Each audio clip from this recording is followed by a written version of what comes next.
we get a question? Can we get one question? Yeah. Okay. Hi, I'm Willa. And I'm Harper. And we're here from Santa Barbara Middle School. All right. And I just wanted to ask you, To All the Boys I Loved Before is one of my favorite movies.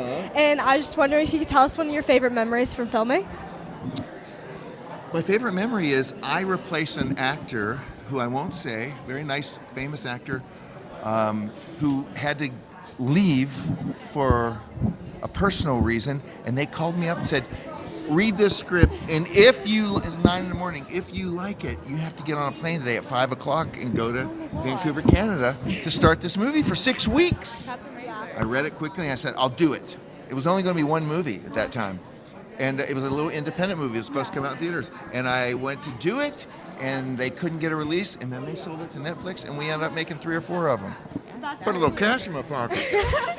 And what is your favorite thing about the film festival so far? Oh, just seeing people that I haven't seen in a long time, like Josh Brolin, or even Roger Derling, who puts it on, I haven't seen in forever. I saw Sean Penn the other night, an old buddy of mine. Yeah, he was here 2 nights ago. Thank you so much. Thank you so much. It was so great to meet you. So great.